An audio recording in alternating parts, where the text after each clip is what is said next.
In this video, I show how I rebound these cheaply bound, perfect bound paperback books into these books. Whether this is true of all bookbinders or not, I'm not sure. But just as the cobbler's children are the worst shod, so I think, at least in the case of me, the bookbinder's books are the worst bound.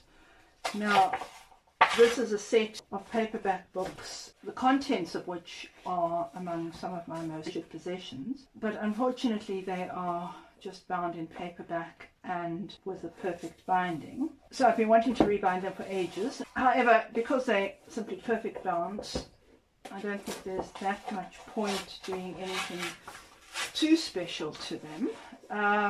But I can certainly rebind them as something nice, and that's what I'm going to do in this video. The first step is simply to take off the covers. Because they're all part of a series and I'd like to get some others at some point, I'm going to do them in such a way that any future ones that I get, I can rebind in the same way. Having got the covers off, I see that there is a bit of excess glue here. So I'm just going to try and remove it. They're all in good condition, so I don't want to do anything with this. I'm not going to try and re-glue the spines or anything like that. I recently discovered these marbled images on Raw Pixel and really liked them, so I'll put a link in the description. However, my printer only prints A4 and these are bigger than A5, so what I've done is printed them out double, so I'm actually going to join them. I have waxed the end pages as I show in my video on that. What I'm going to do is I'm going to glue 2 sheets of this and join them with a thin strip. This is Japanese tissue paper that I've coloured to a navy blue, which is going to match the spine, and I'm going to glue it underneath so you'll see a little ridge in the middle, and then I'm going to back them with plain paper on the back and just tip them in. Now my 2 individual sheets that will form the 2 end pages, or the end page and the paste down, I've cut this precisely where I'm going to glue it, but I've left excess around the rest because I'll trim them afterwards. Now, yeah, I'm being slightly lazy here. There are better ways of doing this, but what I'm going to do is simply glue over my piece of Japanese paper. You could also use craft paper or something for this. I'm using Japanese tissue because it is strong. So what I'm doing, and that's also slightly bigger than it needs to be, so I'm just going to position it a few millimeters over. Obviously if you do this you can work it out yourself, and as I say, there are probably better ways of doing this, you can be more accurate, but I'm really just going with the naked eye here and leaving a gap of, I don't know, maybe 3 or 4 millimeters, no, maybe 4 or 5, and then I'll just go over that, and then I'll mark them on the back as well. So with the 4 books I've got 8 end pages, so I'm basically just repeating this for all 8 sets, well, all 4 sets of 8 end pages.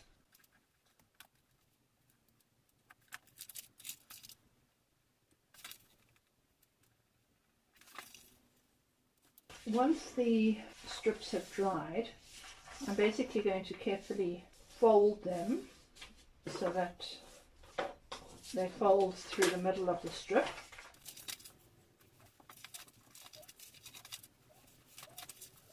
And then once I've done that, what I'm going to do is similar to what I did for the made end pages, except that I'm just going to glue a single sheet on each side of the marbled paper. So on the inside I'll go right to the edge and glue that, and then on the outside I'll just do it slightly in from the edge for the paste down. So what I'm doing here is basically using thin PVA, although you could also use PVA and paste, gluing both the back of the marbled paper and the sheets that I'm going to put behind it. On the one, I line it up right at the edge. Oops.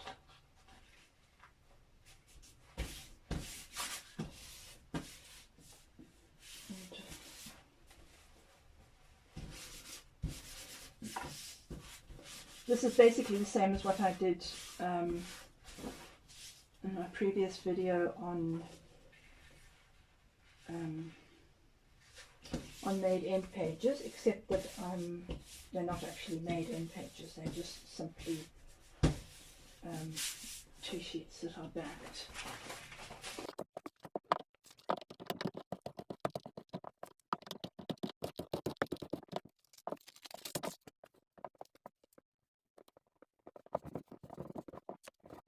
Okay, I now have my end pages, which I left in the press overnight, and I've trimmed them to the exact size of the book blocks. So what I do now is simply tip them in. I've shown this on my video in the case binding series, and it's basically the same process. I have a slight challenge with these books because they are, well, they're paperbacks obviously, but they are also have flat spines, and I virtually never do flat spines, and I really don't particularly like the aesthetic and don't think it will fit with this project. So I want to see if I can round them slightly. It's a little bit of a challenge because they are glued with hot glue, and when I've glued all the end pages on and made sure they're in the right place, I'll just put them all on top of each other and let them sit under a weight for half an hour or so. So having given the edges a light sanding to spruce them up a bit, I hold the spine just over a hot stove in order to soften the hot glue on the spine. You could also use a heat gun or a hairdryer for this, and you need to be careful not to damage it.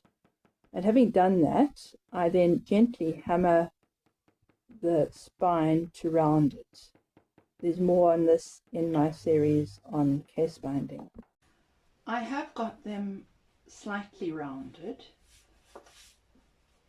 One really just has to be very careful with this and do it slowly, because if the hot glue comes apart or gets too soft, then you will have problems.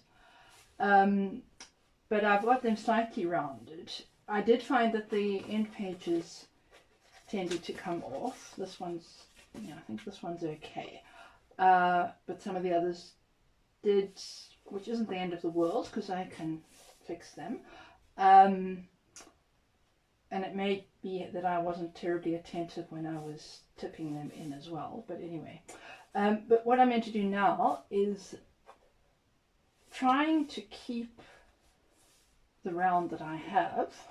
I'm going to put them in my press, and for the others I'll have to find something else. Just, you know, I want to keep them as rounded as I can when I fasten this.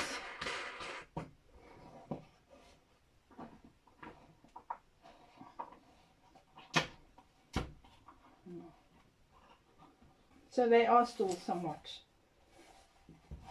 round.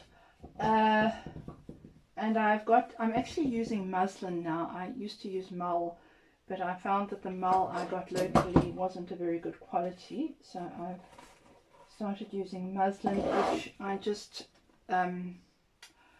paint over with a very thinly diluted layer of PVA, just because it helps to make it slightly firmer and not fray. But that's not essential. So I'm basically just going to glue the sides and glue that over, which will of course help to secure it and help to keep my rounding.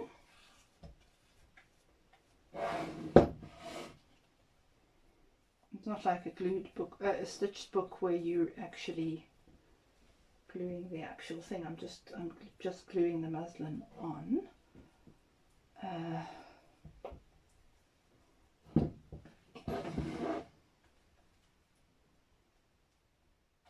But the same principles apply. Always brush outwards. Now,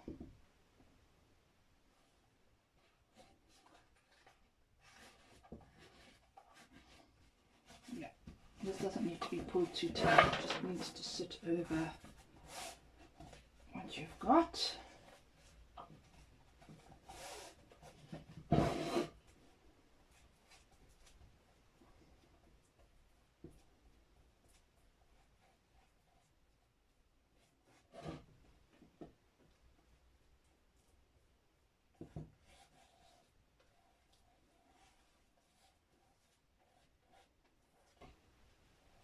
Okay,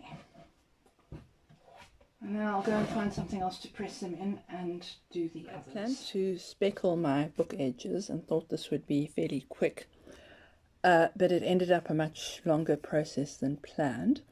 I wanted a multicolored speckling that would match the paper, but my first attempt was really too bright and garish for this particular design.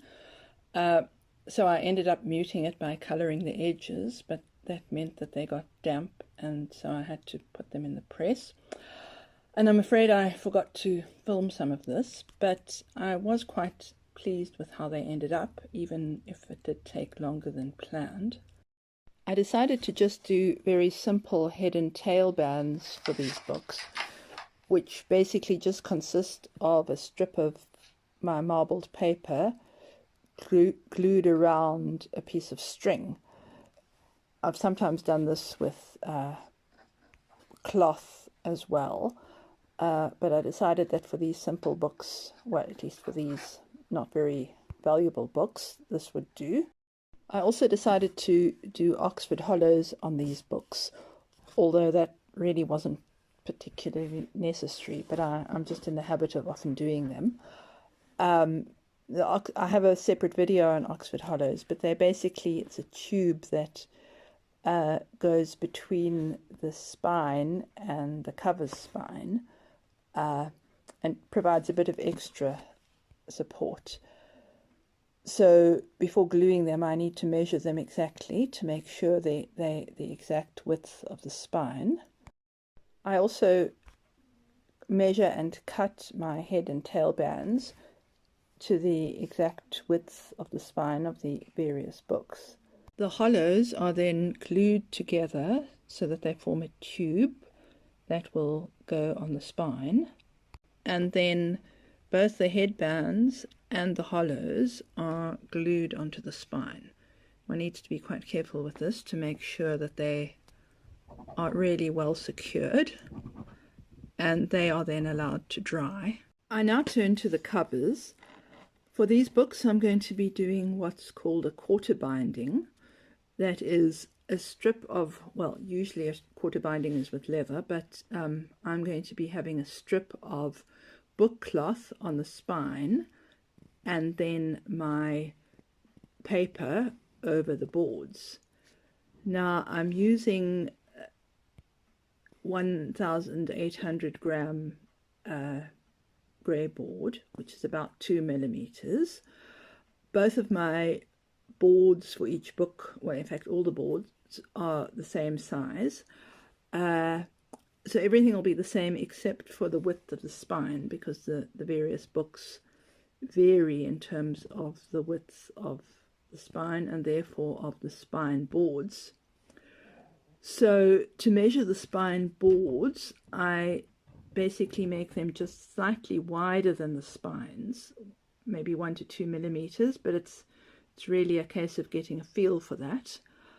People sometimes ask about measurements for these things, and what I'm doing, but this can vary depending on your system, is that my boards are 8 millimeters longer than the book blocks, 3 millimeters narrower than the book blocks, and I'll have a hinge gap of 7 millimeters. I've measured everything on the back of the book cloth before gluing. So what I then do, there are other ways of doing this, but what I do is I will apply glue to the back of the book cloth.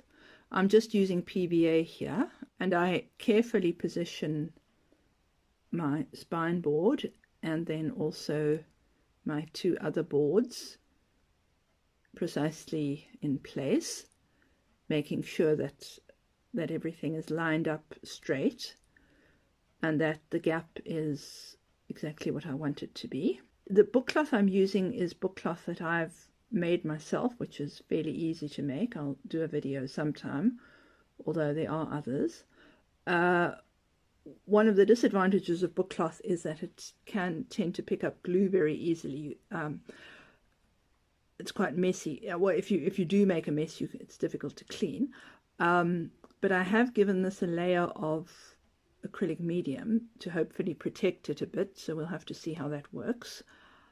But I basically just work everything in well, and then once it's done, I'll put it on between boards and under a weight to dry, and when I've done all 4 of my covers, I'll let them all dry together for maybe an hour or so.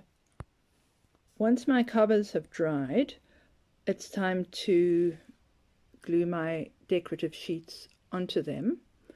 However, before I do that, I'm going to do something else, because the book cloth that I have on the spine is a bit thicker than the actual marbled paper. And so what I'm going to do is glue a sort of filler on underneath it to even up the cover before I glue the paper on. So the marbled paper will then go over the book cloth. So I'm just doing this fairly quickly. Yeah, I'm being a little bit lazy and they're not exactly precise. But I'm gluing sheets of craft paper, and I put the glue on both sides in order to, at least I put the glue onto the craft paper and onto the boards in order to avoid any pull, and then I glue them carefully on. They slightly, the craft paper is the height of the covers, but slightly wider, just it's easier to do it that way, and I'll trim it off afterwards.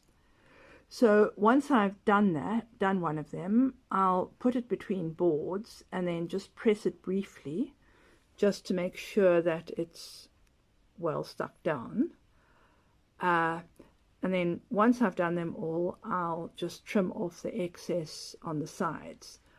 The idea is that they should be right at the top and bottom. They weren't all perfect, but I think they'll do. And then it's time to glue my decorative marbled sheets on. Now what I do here is I glue them just over the book cloth. And so in order to have them all precise, I've worked out the width.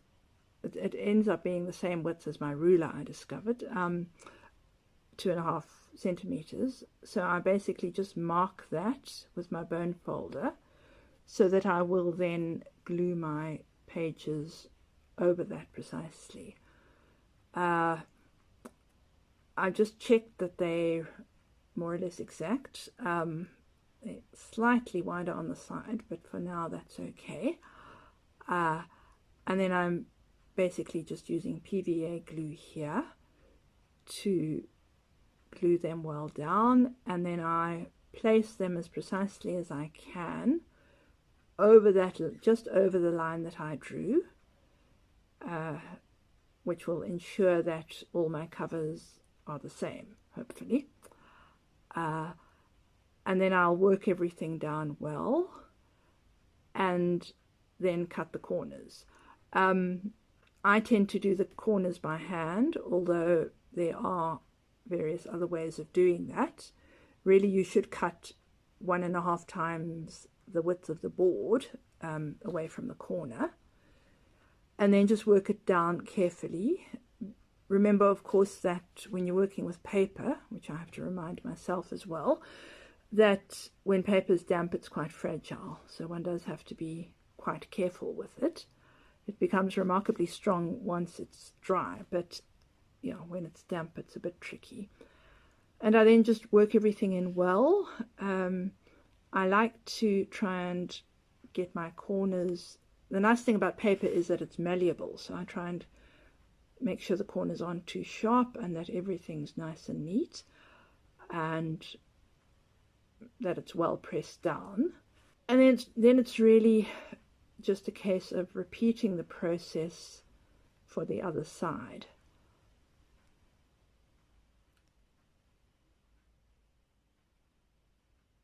I show all of these processes in my videos in the case binding series.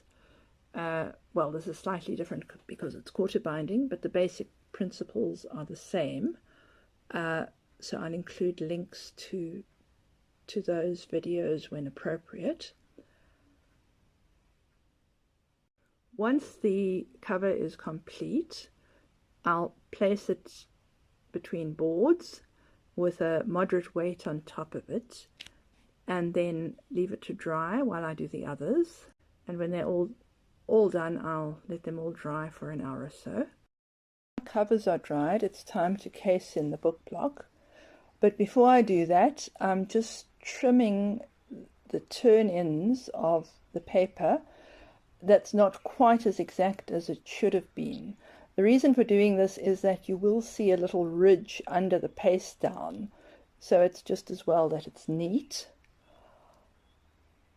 Also, I'm just going to trim a slither of paper off the edge of the paste down. And the reason for this is that when paper gets damp, it will expand in the width. And so I'm really just trying to counteract that and avoid that happening. Because I'm using an Oxford Hollow, I'm casing the book in 2 stages. And in the first stage, I attach the Oxford Hollow to the spine before gluing the covers down.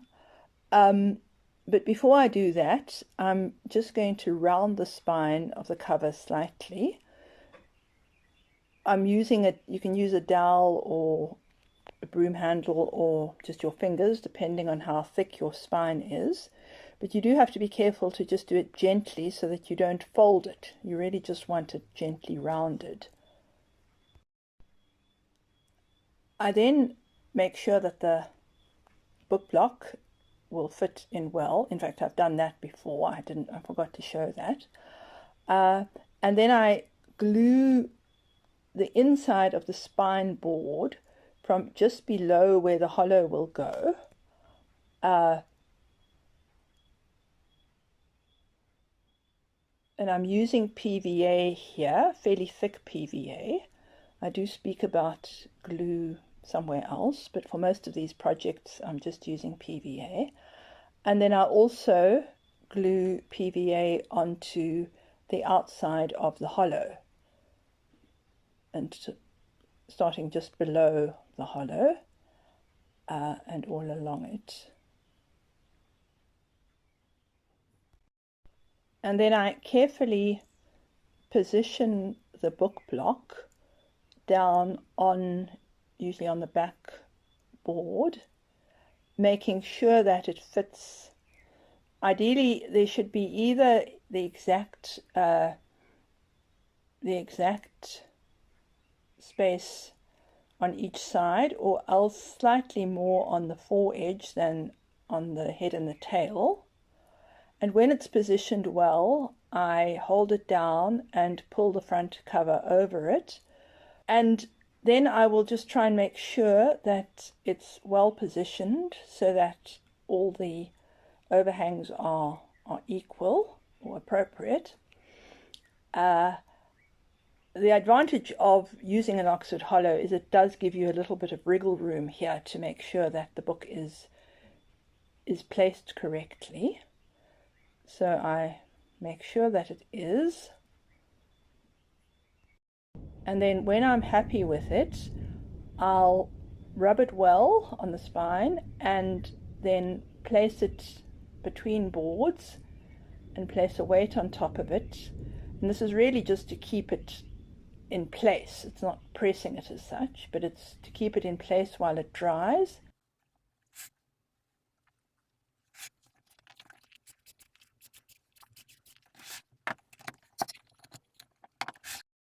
And when I've done all my books, I'll usually put them in a pile under a weight and leave them to dry for about an hour or so before completing the casing in. Once my spines have dried, I can see that the spine of the book block is glued to the spine of the book. And in fact, I don't show it here, but if you look up the spine, you should be able to see that there's an open tube. So now all I need to do is paste down the paste downs of the end pages onto the boards. And to do this, I'm just using PVA. Some people prefer to use a mixture of PVA and paste, or just paste, because it allows them more time to position the book. And that is an option, but I find it easier just to use PVA.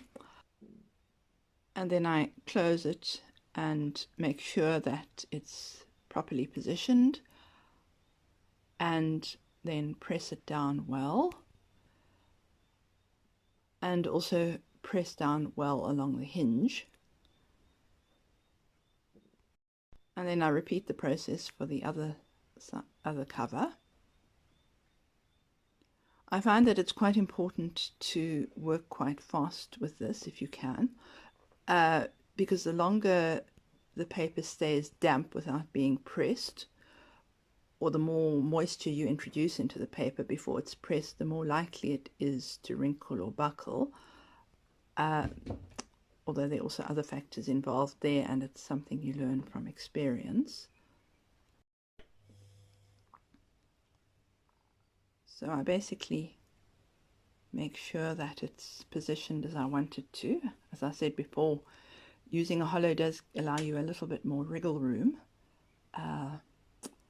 And I can also wipe off any excess glue that may have come out. I usually put wax paper between the end pages before I press it. It's probably not really necessary here because my waxed end pages should be okay. But if you're using something like paste paper that may stick, then definitely use wax paper. And I then place it between two boards. Now what I do is just press it very briefly now, and then check whether any excess glue has come out. Clean it up if it has. Now the next step isn't essential. You could simply rub the hinge gap very well to make sure that it's glued well. But what I do here is that I've made these boards using a dowel that I've just glued onto them. And what I do is that I press the book block against the dowel. Well, I press the book block, positioning the hinge over the dowels so that they press up into the hinge. And I find that that gives a nice finish that accentuates the hinge and also helps to ensure that everything is well glued there. So I make sure that the boards are positioned so that the dowels are exactly in the hinges, and then I press it. I normally just give it a brief press for a minute or two and then take it out just to make sure that everything's okay. It's possible that you might have excess glue coming out at this point. Ideally you shouldn't, but if you've used a bit much glue you might. So if there isn't any here, but if there was, I'd just wipe it away. And then once I've checked everything, I'll put everything back and put it back between my boards with my dowels and place it in the press again. And I then leave it to press at least for several hours. I normally leave it overnight or so, but I'll then basically let the glue dry in the press. My books have now come out of the press after being in the press overnight, and I must say that I am pretty pleased with them. They're basically finished, but my last step now is just to add labels to the spine. I'd originally thought of foiling them, but I don't actually have such small type, and I also wanted to do something fairly simple. So I basically just printed labels that I then coated with the beeswax paint, and now I'm just going to attach the labels. I tried to get the color to sort of mix with, or at least to get the color to match the paper, which I think is sort of done. I'm going to glue them on. I've put my books between boards, pressed them together in order to attach the labels all at the same height. So I've just put that tape there as a guide. For this I'm just using PVA glue again. Ideally you should really use a fairly thick PVA. So what I'm going to do is I'm actually going to apply the PVA fairly liberally and then leave them for a few minutes so that they can dry slightly, just so that the glue thickens and becomes tacky before I actually put the labels on. And I then basically just position them carefully. If all is well, they're all the same height, but if all is well, they should have been cut to the exact width of the spine. So I line them up and then I'll gently rub them down. You do need to be careful. I usually just use a dry cloth for rubbing them, because when the paper is damp it is fairly fragile. Once it dries it becomes fairly strong, but you do need to be a bit careful here. And then it's just a case of rubbing them well and leaving them to dry, and then they'll basically be finished. So once my labels are dry, that is my project completed. I'm quite pleased with them. They did end up taking a lot longer than planned. I'd originally thought they'd be quite a simple project. But I am pleased with how they've come out, and I hope that the video was instructive and helpful. And I'm sorry it took so long to edit. That's another story, but I do hope to get back to doing more videos for this channel. So please like and subscribe and share if you found it useful, and I hope to be back before too long. I'll put links below not only to my other videos but also to where I found this wonderful marbled paper.